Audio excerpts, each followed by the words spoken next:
My name is Dan Delabriere. I'm the Rail and Aviation Bureau Director for the Vermont Agency of Transportation.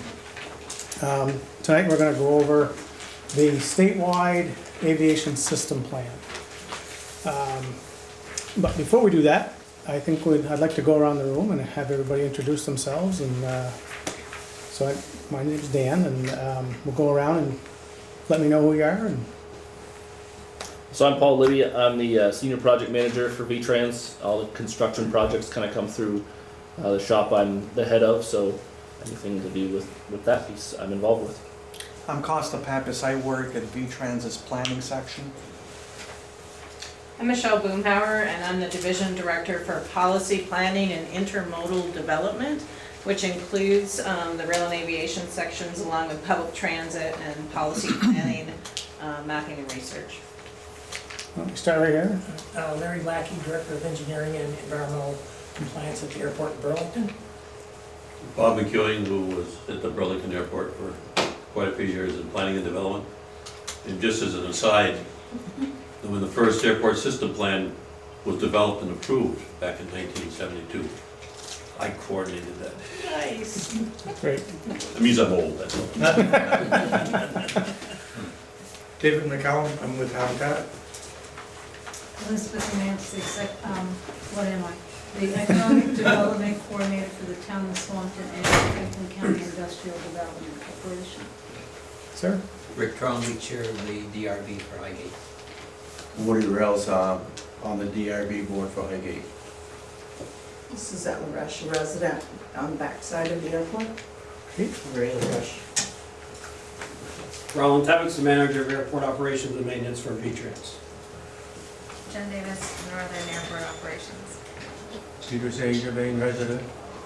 Renee Gagne, the President of Franklin County Field Days. Sean LaCrosse, Highgate resident. Dick Swanson, Aviation user at the airport. Great. Kevin O'Shea, SAG. Great. Fred St. Albans Messenger. Cliff Toy, airport manager for Franklin County. George Coy, airport user. April St. Francis, resident. Great. I'm Heidi Bridge Valenta, the Highgate Town Administrator. Great. We have a couple other. Good day, everybody. Oh, sorry. Snuck in. Sharon, you want to introduce yourself? Nope. Okay. And I'm Sharon Boskia, I'm the select board chair for the town of Highgate. Great. Sharon Fagard, I'm a candidate for state rep. Great. Well, we have a wide range of interested parties here, so thank you all for coming out. So a little bit why we're here. So we do a statewide aviation system plan for two reasons. One, we want to be able to know how all our airports interact with each other as a system, and what airports need more or less than another based on the demands in that area. Second reason is FAA, if we don't have a statewide system plan, our projects are not eligible for federal funding. So those are the two big reasons why we do the system plan, is kind of how do our airports interact with each other and makes our airports eligible for federal funding. Last time we did a system plan was 2007. We typically like to do them around every 10 years, so we're on a 12-year deal now because we're almost 2019. So we're time, it's due. And things change. And we'll talk about some of the things that have changed as Costa goes through some of the slides. But anyway, so that's why we're here. We're going to talk a little bit about, I'm going to hand it over to Michelle here in a second. She can talk a little bit about the economic development piece that ACCD is working on. So, and then we'll hand it back over to Costa and he'll do our presentation. And at the end, we'll leave enough time for questions. So with that, I'm going to turn it over to Michelle Boomhauer. Thanks, Dan. So, as I mentioned, I work in policy for the Agency of Transportation. I spend a lot of time at the legislature when they're in session and working on legislative issues off session.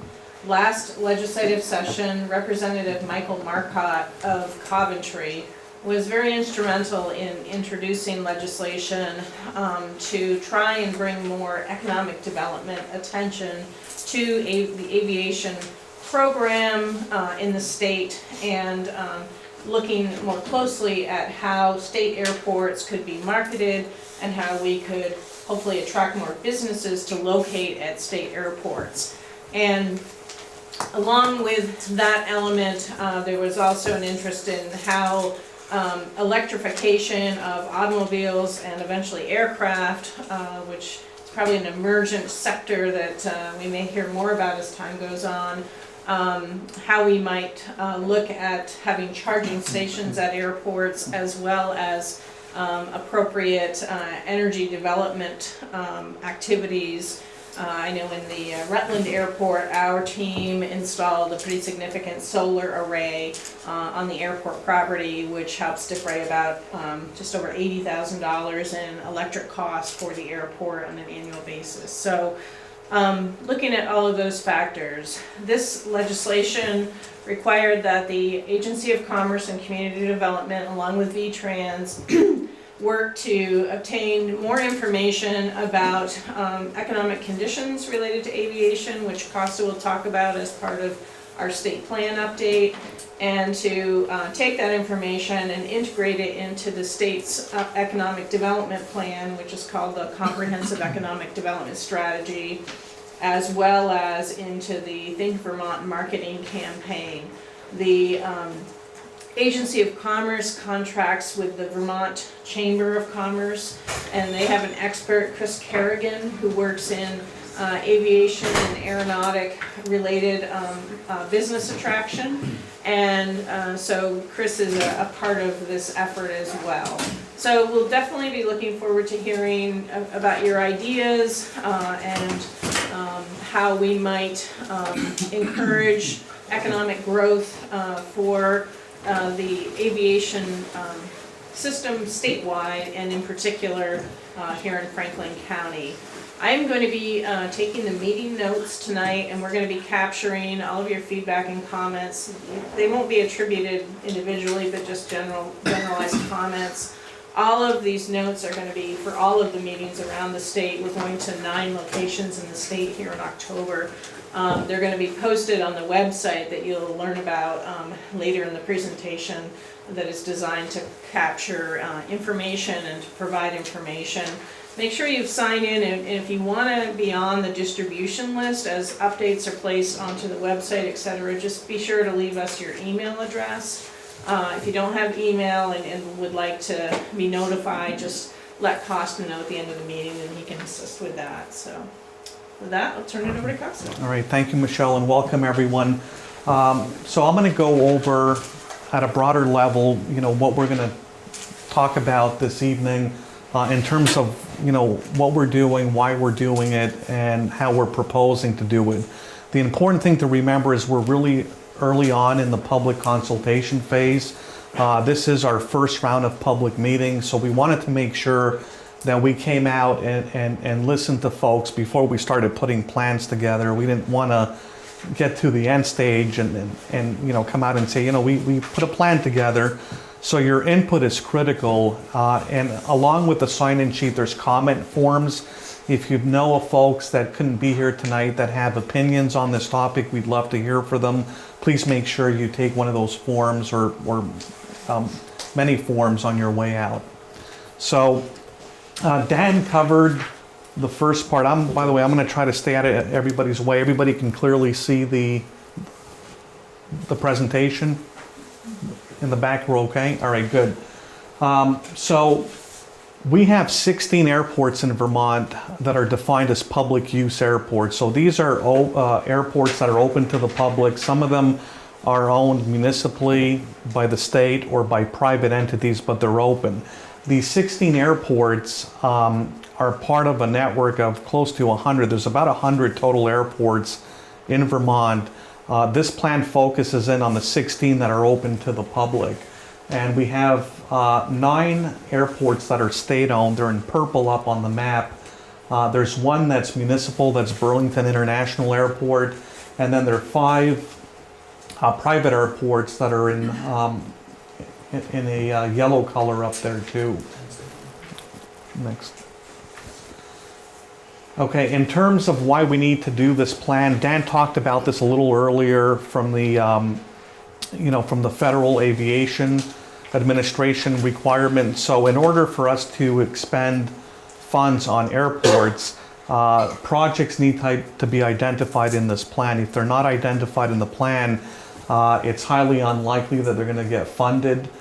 The current plan is also close to 12 years old. It's really dated. We haven't done this in a while. And what happens with old plans is they may no longer reflect kind of the needs on the ground in terms of the airports that are available. So that's, or what the prioritization is, what's important to those airports. So, periodically we have to update it just as a matter of, practicality, as we want to make sure that whatever we're attempting to do on airports reflects the needs that are out there. So in terms of how we're going to develop the plan, the Federal Aviation Administration has a pretty prescribed format for how to do one of these plans. It involves conducting a lot of assessments on how airports are performing. The one thing that's a little different about aviation planning, or this plan in particular, is that the federal government wants to know how all these airports are going to work together as a system versus individual airports. That's not to say that we're not going to be focusing in on the needs of individual airports, but the way they view them, they look at all these 16 airports and they look at the whole group and how they come together in terms of, what's a gateway airport, the types of infrastructure that are available on airports. They look at all of that in some as a collective whole. So assessing, the needs is the other big part of this planning process, and recommendations to support airport development. So those are the major things that we're going to look at. Now, how we do that is we have three primary mechanisms for public input. One is there's a State Aviation Advisory Council. That's a group that's appointed by the governor to advise the agency on aviation matters. Then there's also the fixed-based operators. So these are the folks that run the airports. Most of the airports do have fixed-based operators, the businesses that are on the airfields, and also, the meetings like this where, the public can come out and give us their thoughts and opinions on airports as well. So that's kind of the big picture of how these things are typically done. Like I said earlier, we haven't done this in close to 12 years, and a lot has changed since then. The Federal Aviation Administration, the way they fund projects has changed quite a bit. So what happens at the federal level, because the federal government typically funds 90% of the cost of airport improvements, they develop their own priorities on what they want to fund. And those priorities change periodically. The focus in any given year may be runways. The next year it might be lighting. It can change quite often. So a lot of the state aviation program is really geared towards implementing projects that are primarily paid by the federal government. Aviation technology is another big one. Let's think about it. 12 years ago, how big a deal were drones? Or what was the focus back then on more efficient lighting, not only to save on cost, but also to mitigate impacts on surrounding communities. These things have evolved quite a bit over the last 12 years, as well as the state itself updating its long-range transportation plan. Next. All right, so I said earlier that we were in the kind of early phase of this plan. The major steps that we're going to go through involve some technical things that we have to do for the FAA, and then there's a policy component too. So basically at this point, we've collected a lot of inventories of airports like we're supposed to do according to the federal planning requirements, and now we're getting underway with assessing a lot of that information. On our website, we have a lot of documentation related to all this stuff. If you're interested in facts and figures about airports, all the way down to individual airports, I'll have a link later on just so folks know where it is. But basically, the agency's aviation website contains a lot of the data that's been collected up to now. We're eventually going to get to the policy component of this plan, and I'll talk a little more about this later. But that's where we're going to deal with issues like, encroachment of airports, and not just encroachment of development to the airports, but also airports encroaching in neighborhoods. We're going to talk about the sustainability of building infrastructure. It's one thing to build infrastructure, but it's got to get maintained. Things need to get plowed. Lighting systems are needed. That's another part of it.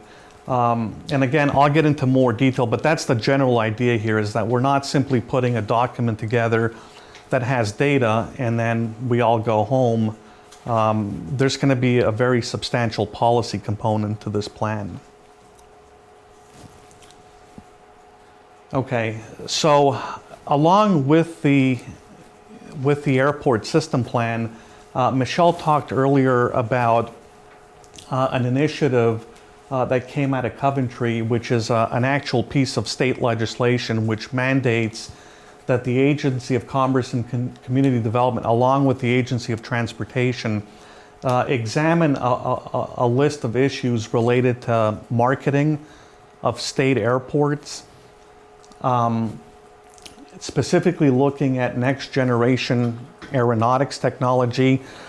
So I threw out drones just earlier as an example, but basically, anything that's innovative in the aviation world is what they're going to have to look at, along with charging stations for electric vehicles, for airplanes, as well as renewable energy on state airport property.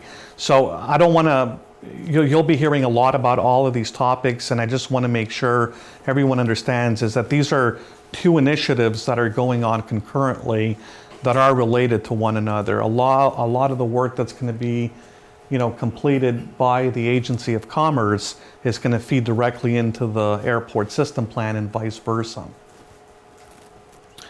Okay, so I mentioned earlier that we have about 100 total airports, airfields, and sea bases in the state. The 16 that we're looking at, the public use airports, there's about 60 other airports that are private, completely private. There's 20 heliports and 5 sea plane bases in the state. So because they're not open to the public, we don't include them as part of the airport system plan. But just so folks know out there, we have a lot more than 16 airports. Back in 2003, there was an economic development study, excuse me, that was conducted that looked at the impact of these 16 airports. Well, there may have been a couple more back then, but the idea was to measure, the business activity. What kind of impact did airports have on jobs and wages in communities? And there was a quantifying of that. We're redoing that now as part of the aviation plan. We want to know what kind of businesses are there, and we know what the businesses are. We want to know what kind of effect they have on communities, the regional and the state's economy. All right, so the airport here, and we've had meetings with the operators of airports, and we're going to continue to do that. So when I talk about the airport, this is not an exhaustive list of needs at the airport, but just some that have been identified so far. So recent improvements, there was a repaving. We haven't done that yet. That's the stuff that we're in design on. Yeah, so we're designing the repaving of the runway for the airport. And then some of the needs that were identified, and again, this is not exhaustive, but the parallel taxiway, the apron, fuel farm, hangar development, you can see that there's quite a bit, which is reflective of virtually all the airports that we've been out there, to talk with so far. a lot of these things keep coming up and up. Some of this infrastructure dates back to the 1960s, 1970s, and a lot of it was never rehabilitated, or it was rehabilitated so long ago that there needs to be more investment just to maintain what's out there. You know, that doesn't even include the airports growing. You know, these are just basic requirements. Some statistics overall on airports. This is information that we get asked about quite a bit. So there's been over 200,000 what we call airport operations. So these are takeoffs and landings at all of the 16 public use airports. Each airport is a little different in the types of trips, but the general idea here is that over 80% of them, when you look at all 16 airports combined, over 80% of the trips are general aviation trips. They're not passenger commercial service trips.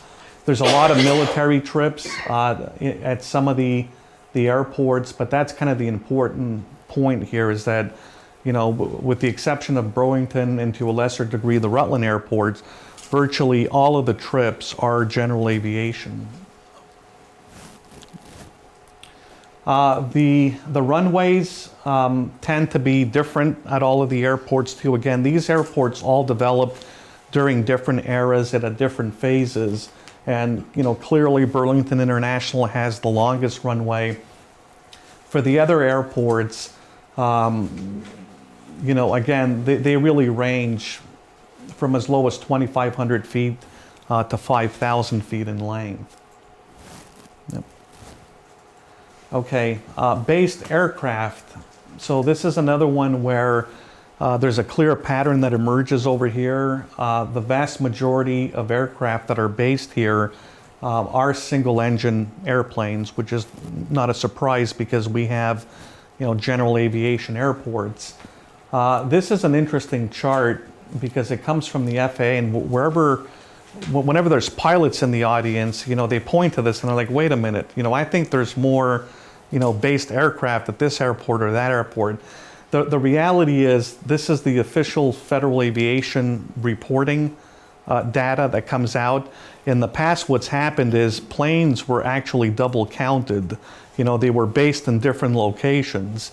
So the FAA had to come up with a measure to really figure out where aircraft are based.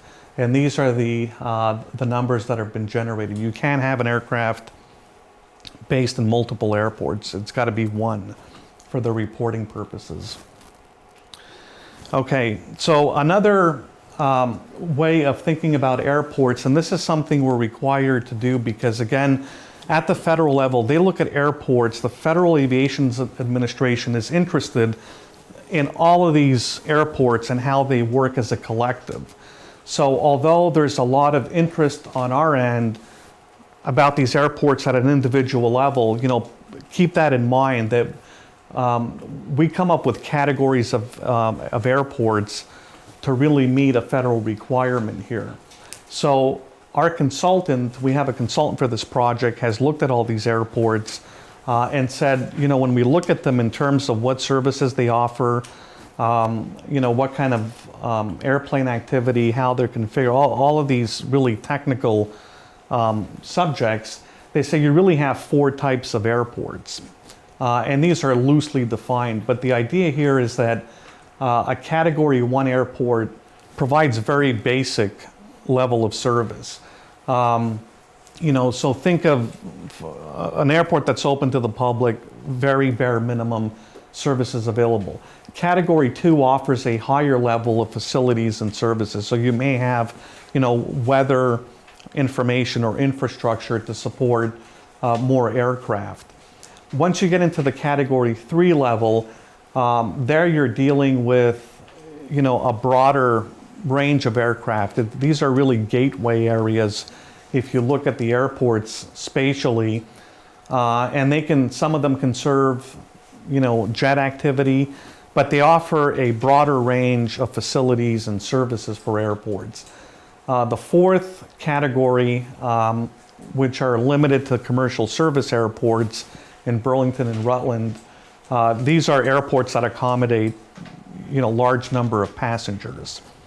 So for the purposes of the airport here, Category 3 is the category that our consultant said, this is an airport that when we look at it, it fits this Category 3 regional gateway category.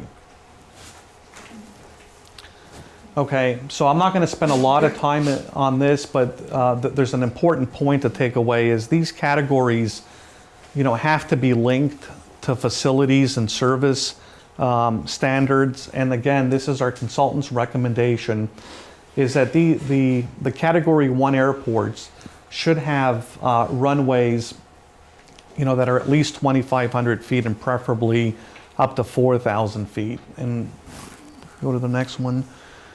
Category 2 airports should have a minimum of 4,000 feet of runway, all the way up to 5,000. Again, every airport's going to be different. And the important point here is that these are being put together as groups of airports. Some of the airports have limiting factors that will not allow them to grow much, if any. So, if you think of environmental constraints, if you think of, development along an airfield, there's a number of different reasons why an airport wouldn't grow. The flip side to that is you can have an airport, that's going to grow more than what you're seeing over here due to different factors. There may be a major employer or a series of private investment that require that an airport exceed what's here. So these are categories that are not stringent. It doesn't mean that every Category 1 airport will include 2,500 foot runways, where every Category 2 airport will include, these types of runways. Category 3, consistent with the last category, a facility standard related to runways that's up to 5,000 feet. Keep going, the next one. Category 4 doesn't have a lot of specifications on these technical subjects because, these are passenger airports and they have to meet their own requirements. So there's not a lot that's in here in terms of recommended runway lengths or other infrastructure because they already have to meet certain requirements. Okay, so in terms of where we're going next after having collected all this different data and information on 16 airports, is that they're going to be evaluated from the perspective of where are we going to be in the next 20 years, because this is a 20-year long-range plan. So given that we're looking out in the long run, what's a reasonable growth scenario for these airports? What kind of activity can we expect at them, and how will they grow? Are we meeting, with what we have out there, are we meeting the demand? When we look at the businesses and the individuals that use the airports, are we meeting their needs? Are we going to meet their needs in the next 20 years? And finally, what recommendations can we come up with, that'll solve a lot of these infrastructure questions?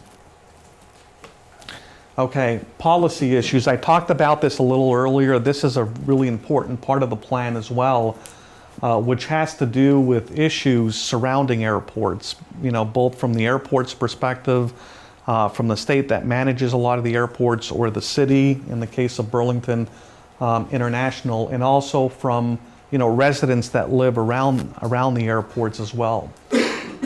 So how do we integrate aviation with other modes? That's always one that we get queried on, and not necessarily on the passenger side. A lot of the airports that we have in the state are used by FedEx and UPS and other shipping companies to deliver parcels. When I started working here 13 years ago, we had entire areas of the state that had no 2-day parcel delivery by these companies. They use 3 or 4 of the airports as an integral part of their supply chain now. And let's think of, what's going to happen next. Same day delivery, right? That's the big, modern kind of thing right now with retailers, is they want to deliver packages same day or next day. And how do our airports fit into that? land use. One question that we get often from local officials is, how do we protect our airport? And airports are kind of funny things, if you're not a pilot and understand the mechanics of how, they work from the aircraft's operation and landing, is typically you have a runway, and then you have an approach, but rarely is that confined to a single municipality. It overlaps multiple towns. And sometimes what happens in the town out here affects the ability, to take off or land. Then there's the other part of that, which is, what about the airports themselves and the impact they have on communities? If the airports are growing, they're going to have more of a community impact. So there's two sides to this coin that we're going to be looking at as well. Economic development, we've talked a lot about that in light of the legislation related to H620 or the marketing of state airports. I don't need to go into a lot of detail on that, but that's another, really critical component here is, how do we get value from these airports that we own? Again, whether they're municipal or state owned, they're owned for a reason, and those reasons have a lot to do with economic development. When you trace back their roots to the 1960s and 70s, they were built for a very specific purpose. Financial sustainability, this is one that we worry about a lot. How do we pay to maintain what we build? When infrastructure gets built, somebody's got to maintain it. Whether we're talking about plowing, whether we're talking about, redoing lighting systems, there's a cost associated with that as well. And how do we prioritize projects? I talked earlier about how 90% of an aviation project is paid for by the federal government. Well, they have certain expectations when that happens, and their big expectation is they develop their priority areas, and we have to essentially follow them. But what happens if something comes up, such as an economic development project, and it doesn't align with their priorities? So we're going to have to think a little differently about how we put our projects together and the buckets that they fall in. And technology, next generation aircraft systems. Do we know what planes are going to look like in 20 years? It's a big issue. So supporting emergency technologies is going to become an important factor. There's only so much space available at airports, and the technology is evolving so quickly. I use drones as an example, but think of anything that we're dealing with now. Our phones, our computers. A friend of mine bought a stove that has Wi-Fi on it. I'm not quite sure why there's Wi-Fi on stoves, but it tells you where we're going, technologically, with everything being connected. And everything really progressing quickly. So in terms of the timeline, we started in late spring, really started collecting a lot of data, and that went through the summer. So again, this fall we're going to spend a lot of time through the winter assessing all this information and making a lot of sense in terms of what we're seeing out there. And we anticipate probably by late winter, early spring, having this whole process completed, where we have a plan that's drafted that we're going to send out for public review, and then eventually being adopted before we finalize it with the Federal Aviation Administration. All right, so I mentioned earlier that we have a project website that has a wealth of information on aviation. Looking at that, I realized it might be just easier to Google it. VTrans Aviation will take you to the same place. But we have a lot of background information that'll be very helpful. A lot of data over there if you're interested in learning more about airports. And we're going to continue to update the site with information as it becomes current. And especially as we're working on a lot of these topical areas I just mentioned, we'll continually publish information to that site. Our names and contact information, if you think about something after we leave here tonight, or you know of someone that couldn't make it tonight that's got some thoughts, concerns, opinions, what have you, feel free to contact us directly. Again, there's forms back there for written comments.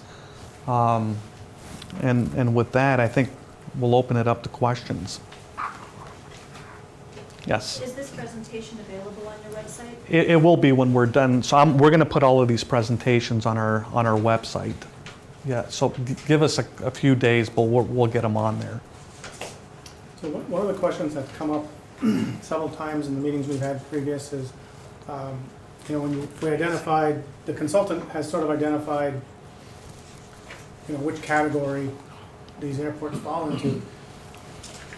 We're not saying that just because it falls in that category, there's going to be enough funding to get that airport, every single one of those line items in that category is going to be done at that airport. That was one of the questions, is just because it's in that category, does that mean that's what that airport's going to end up being in the next 10 to 20 years? It's not. It's a general category. We're generalizing.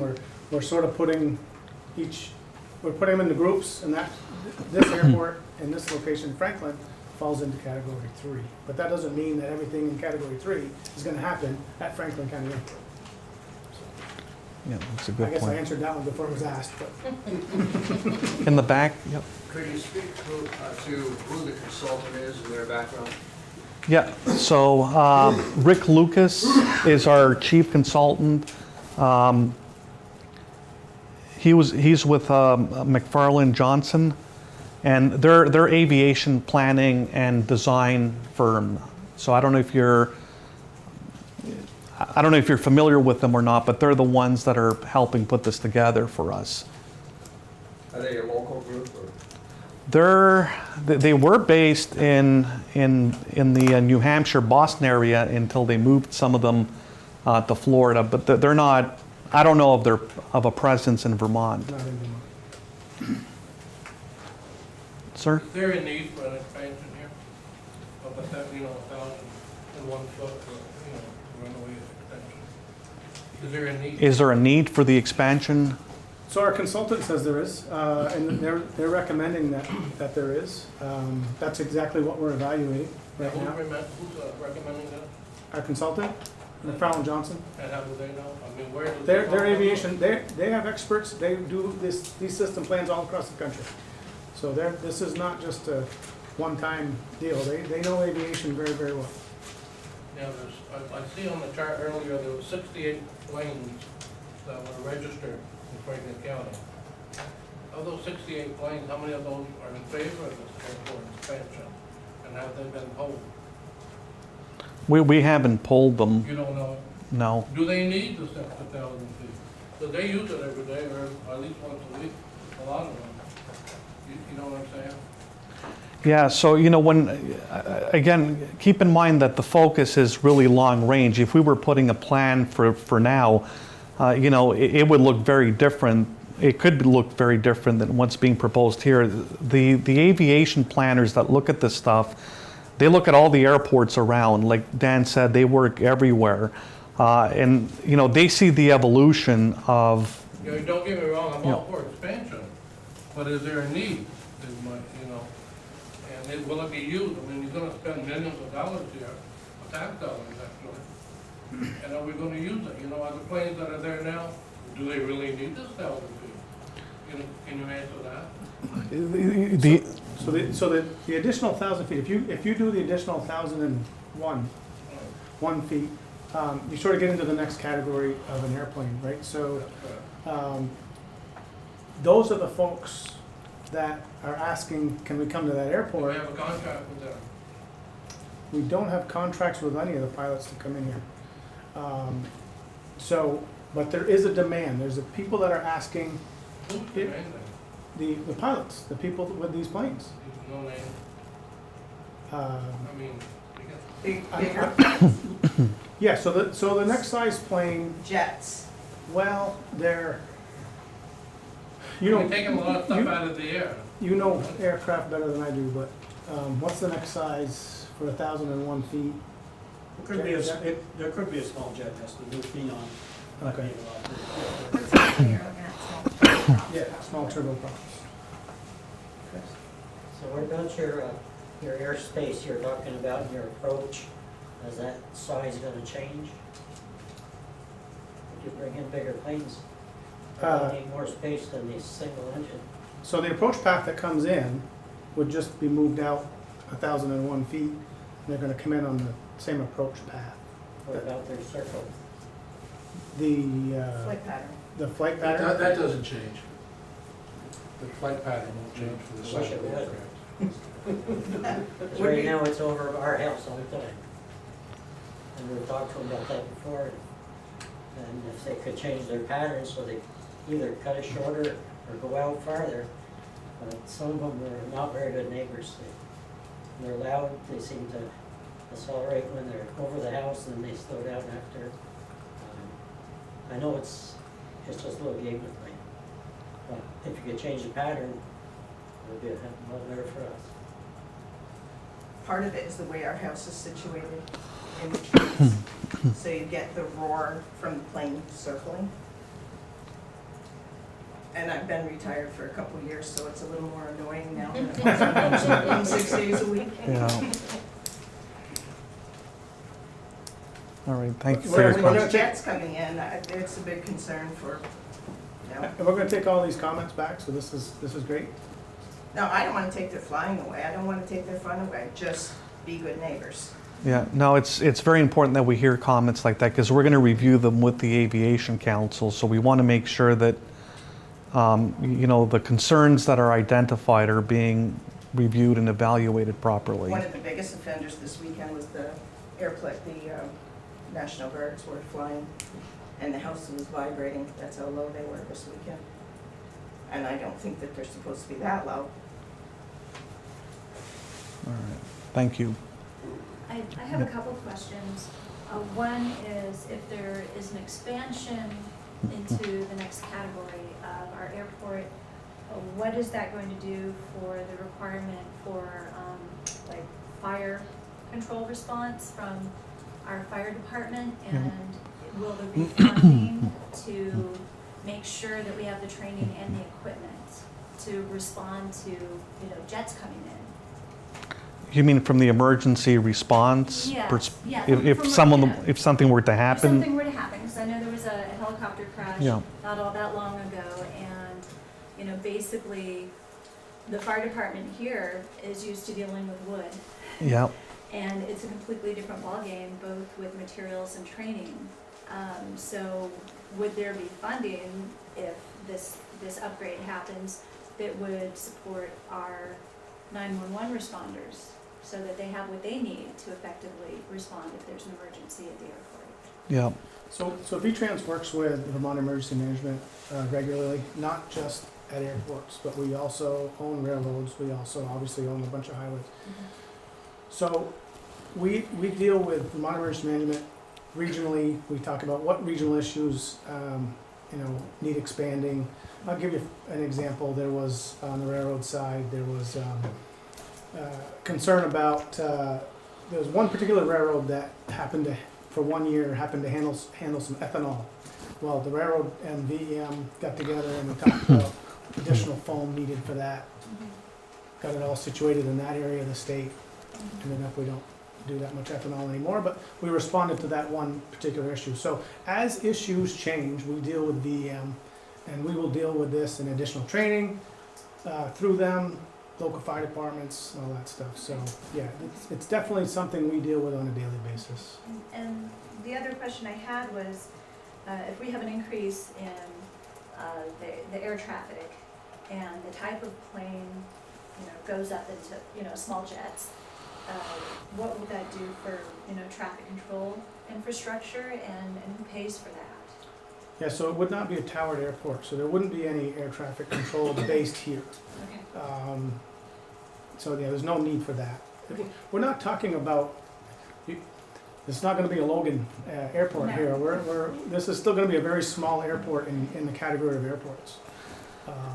So it's definitely not jumping, to a Yeah, huge effort here. and just to add to that, so the categories that you're seeing here are going to be much different than the categories we would see in an urban area. You know, their category system would be, you know, airports with over 20 million passengers, airports with 10 to 20. This is a rural, you know, airport network that we have here. Yeah, you know, we do have an international airport in Burlington, but you know, the rest of the airports are, you know, kind of conforming to the size of the, you know, or the context of our landscape. You know, so even the word jet is a little, you know, if you're envisioning, you know, the regional jets that are shepherding people back and forth, that's not on a 4,000-foot runway allowed. That's not even permitted. So is this more for a plan for FedEx and UPS to alleviate the issue in Montpelier as far as the load that goes in there? Less trucking to get the packages to this area? Is that more of what you're looking at? Could be. We don't have an exact plan. We don't know. I mean, I worked at the post office Yeah. before I retired, so Yeah. I know part of what packaging issues are all about, and I knew Montpelier was a big. yeah, UPS comes into Montpelier every day. Is there? No answer. All right, let's go back there and then we'll come over here. I'm having a little problems understanding the methodology that you're going to use in order to pull together the comments and concerns and so on. If you're using a consulting group that really doesn't know the state of Vermont, its local issues, how are you going to pull all this together? Well, we're going to compile it to begin with, and then we're going to evaluate it. So the staff is all, you know, from here. We have our consultant to do certain parts of this project. You know, there's components of it that get really technical in terms of what the federal requirements are, but we're going to evaluate the comments ourselves. This is why we're asking that you send them directly to the agency. And the same thing with the comment form is, you know, they're coming to us and we're going to take a look at them. And we're going to review them and we're going to evaluate them and we're going to engage, you know, the State Aviation Council and you know, determine, you know, how we proceed with the next phases of this plan. So are you going to reach out to the pilot community through questionnaires and the local people around the airport and so on and ask what their concerns are? Or? Well, we're having these public meetings and There's a very small participation compared to the community. this is really big. I mean, this is the largest crowd to date, and you know, much bigger than they are for other modes that we do. Residents or the local pilots. Yeah, Everybody's been invited and notified of the You meeting. can't drag them. And, you know, we will be continuing to let the aviation community and the communities where our airports are located know that we have this effort going on. Yeah. We work closely with our regional planning commissions to send out notices to their constituency, which includes the adjacent communities. And we're certainly happy to continue to work with the town of Highgate to help place notices in locations where landowners or other interested parties would be able to see and learn about this process. But we're not going door to door. So it's just the reality of the capacity to do the kind of engagement that makes sure that every last person is notified. That's just unrealistic in this type of framework. And there's forms back there if you've got folks that you know that aren't here tonight, Absolutely. they're using the airport. In Bennington, we had about 15 pilots show up. So they were talking the language that night. yeah, and we're compiling all the email addresses to again send out information, you know, as we go through this process. And you know, we're going to do more outreach. This is the beginning of the process. We're nowhere near the end at this point. Can you explain, Costa, how once we have a draft plan prepared, of course, we'll send out emails to people that have registered so they're aware of that, but we're gonna be doing some more public meetings at that point as well, that's correct? Yeah, we are. There's also going to be a press release. We're going to reach out to the media to cover it. We already have hundreds of email addresses we've collected that we're going to be sending out information to. I bet we get into the thousands at some point, because the more meetings we do, the more emails I get from folks. Here's 20 other people that are interested in this, and it just keeps growing. So there'll be more opportunities for comment. If that's the concern, is that the concern that you have, that we're not? Yeah, it's been very, very much, at least from a casual user, it's Yeah. been very much under the radar. It hasn't really surfaced, and I'm pleased to see the messenger here and so on, try and raise the visibility, get Yeah. people involved. Yeah, and this is why we came out before we really did any serious work on this. Again, if you go on our website and you see what's been completed to date, it really is, gathering information. And we intentionally set up these public meetings to be really early on in the process, so we're not drafting plans, without knowing what the appropriate kind of reference point should be. Any more yes? Has the consultant finished his recommendation list yet? No. No. So when will that be finished? We're probably it'll probably be, late winter before. Where does the one, lengthen the runway by 1,000 feet, where does that come from? Is that on his recommendation? What, the extension of the runway?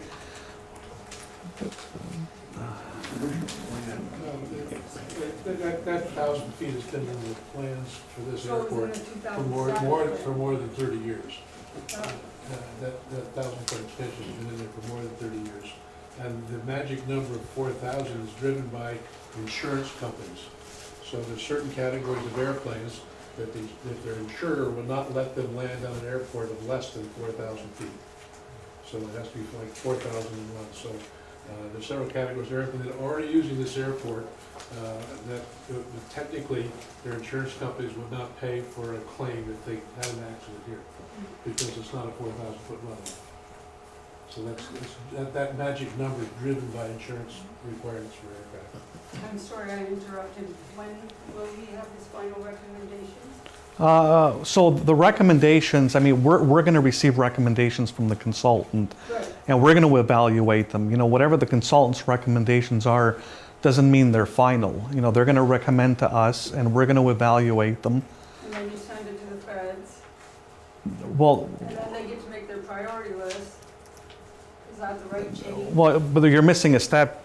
In between all of that, there's going to be the release of the document for public comment. We're not just going to send recommendations that a consultant sends to us to the Federal Aviation Administration. So there'll be another end. We are, there will be a round, yes. Because like right now, we don't know what the recommendations are for this, Yep. our airport, basically.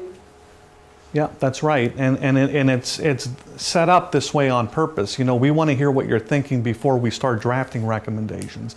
If we just write recommendations and show up, a couple months before we send anything to the FAA, that probably wouldn't make a lot of people happy.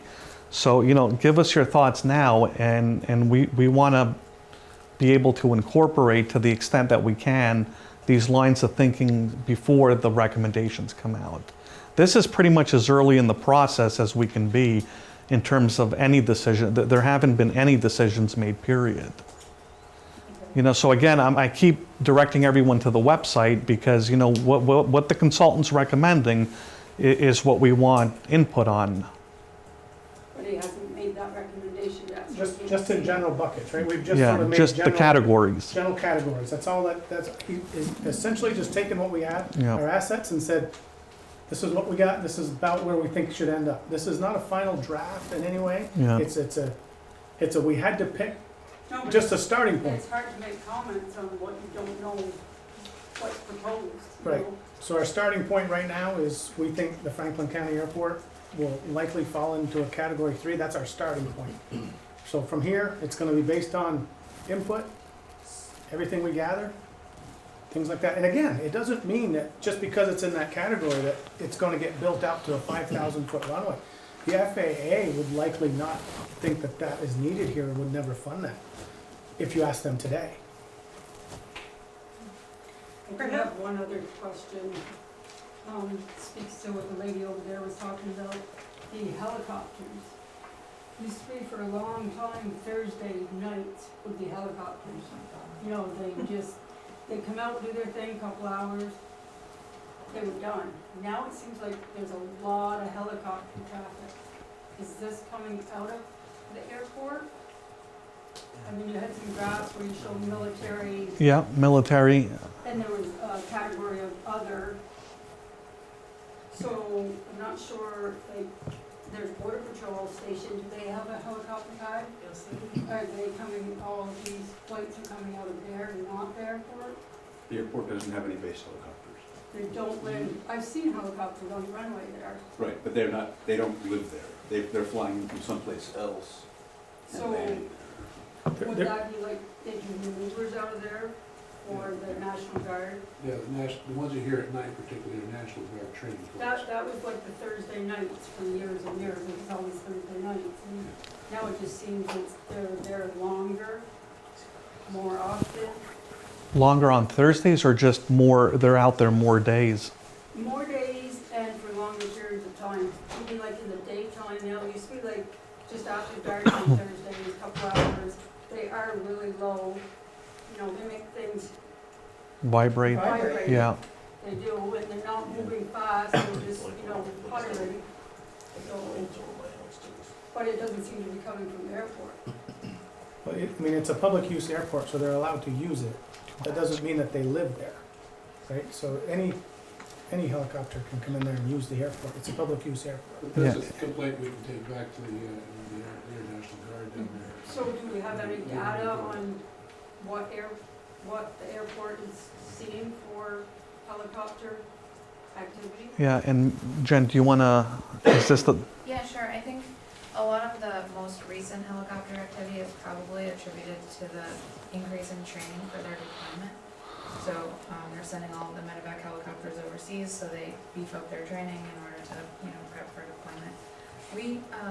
We track aircraft that come in and out of Highgate, not specific to helicopters. If we sat and listened to the, each data, we could count out the helicopters.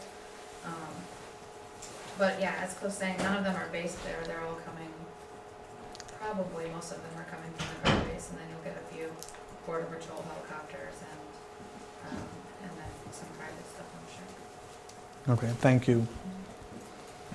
I was gonna ask Dan or maybe Costa to talk about the difference between the aviation systems plan and the airport layout plan process, to help folks understand that the systems plan will make some broad recommendations, but what we sort of are looking for more in the shorter term comes from a different planning process, and maybe you could just talk about the difference and how the public is made aware of that.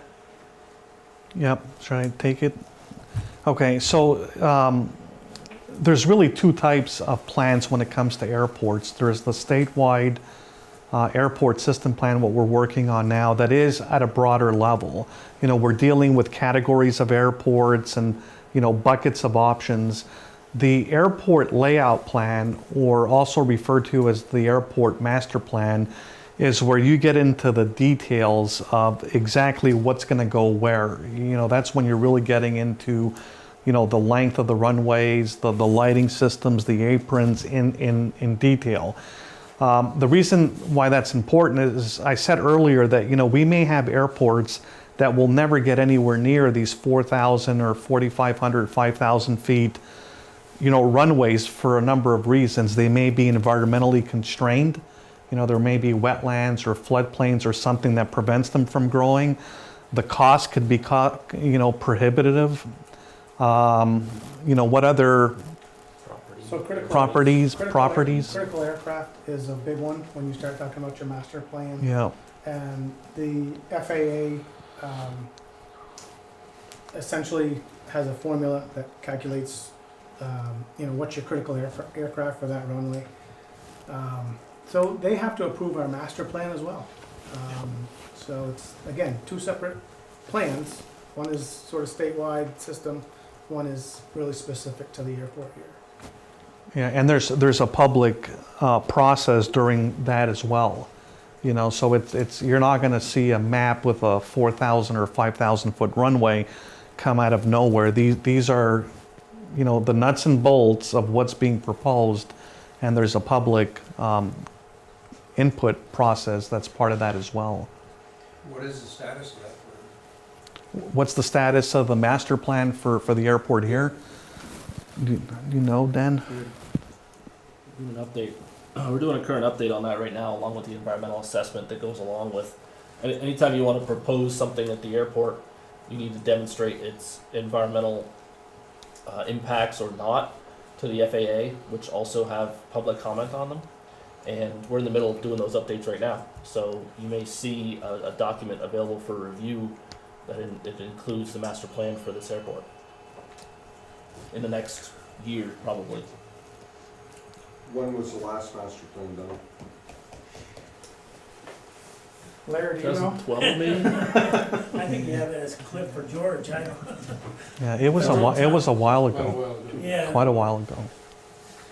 Before that, I think it was 2008 or 2009. That sounds right. Yeah, it was a long time ago. We're talking about plans that are over a decade long. This one included. It's been close to 12 years since this one was updated. So And that 4,000 feet was on that plan 20 years ago. Yeah. Yeah, aviation infrastructure, it does not mirror what we went through with highways back in the 1960s. The pace of development is much slower.